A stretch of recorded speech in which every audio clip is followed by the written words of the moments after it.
Ashamaa harka fuuni daawwattootaaf dhaggeeffattoota Finfinnee Maltiimiidiyaa oduu biyya keessaaf alaa ammaaf qabanne isin biraan geenya.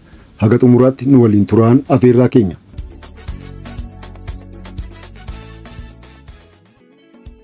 Mariin marsaa arfaffaan Itoophiyaa, Misirii, Sudaan gidduutti dhimma Abbayyaa irratti gaggeeffamu Finfinneetti eegalamuu ministeerri dhimma alaa Itoophiyaa beeksise.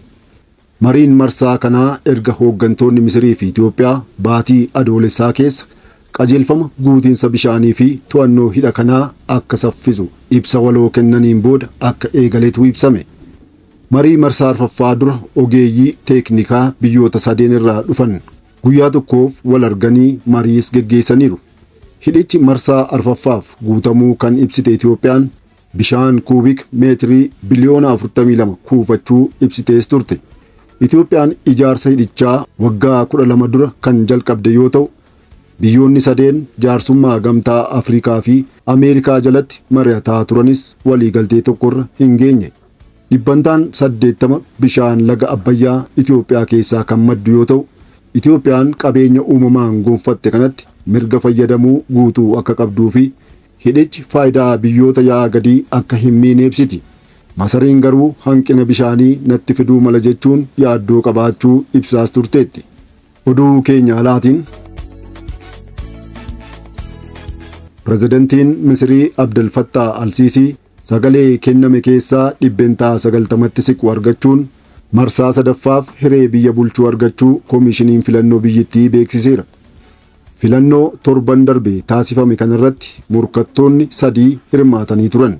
Abdul Fattah Al-Siisiin bara 2014 ture yeroo jalqabaaf sagalee kenname keessaa dhibbentaa 97 argachuun pirezidantii Misirii kan ta'an.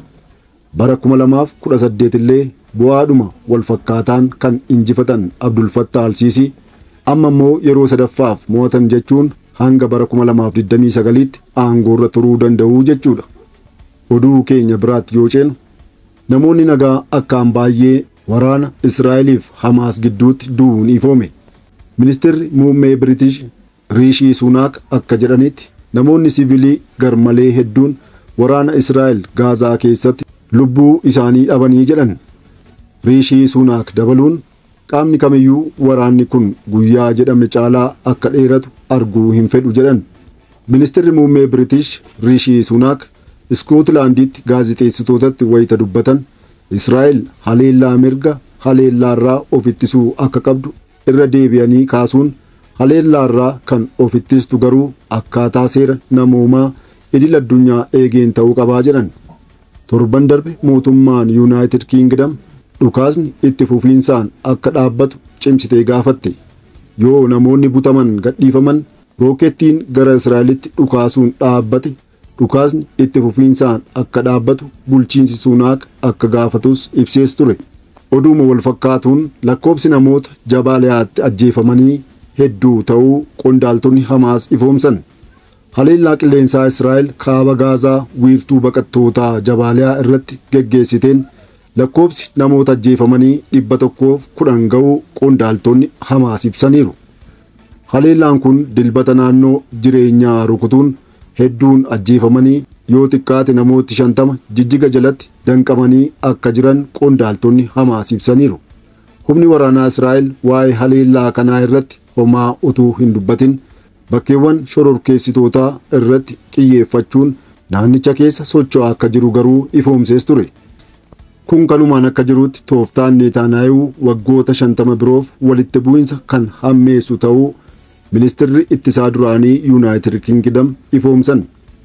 Ministeerri ittisaa duraanii Yuunaayitid Kiingdam Ben Wallace Deelii Telegiraam irratti dubbii dubbataniin tooftaan Israa'el Gaazaa keessatti hordofaa jirtu walitti bu'insa waggoota 50 birootiif kan hammeessudha jechuun guutummaa addunyaa irratti dargaggoota musliimaa garaa hammeessuun akka gara finxaalessummaatti jijjiiraman gochuun balaa uuma jechuun akeekkachiisan. Walaas dhukaasni akka dhaabbatuuf waamicha hin taasisne. Hanga isaan dhukaasa dhaabuu hin labsineetti Hamaas waliin dhukaasa dhaabuu hin dandeessuu jedhan. Haa ta'u malee Israa'el haleellaa gara jabinaa fi osoo adda hin baasin walumarratti raawwachaa jirtu kana dhaabuun barbaachisaadhaas jedhan. Hamaas faana dhahuun sirriidha. Mirgas jechuun kan barreessan Waalaas haa ta'u malee guutummaa Gaazaa balleessuun garuu sirrii mitiis jedhan. Ani shakkii tokko malee Hamaasiin nan morma. Filisxeemotaan akka waan bu'aa hin qabneetti fayyadamaa jiru jedhan. Hamaas farra semetikii fi farra dimokiraasiiti. Israa'el waliin nagaan waliin jireenya hin fedhu.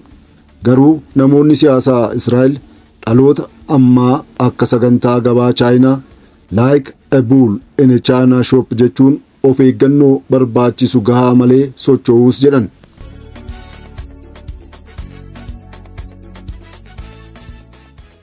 Egaan hordoftoota keenya kabajamoo taatan oduun ammaaf qabanne kana fakkaata ture. Waan nu hordoftaniif guddaa galatoomaa. Chaanaalii YouTube Finfinnee Multimedia like, share, subscribe godhaa. Finfinnee Multimedia madda seenaaf odeeffannooti.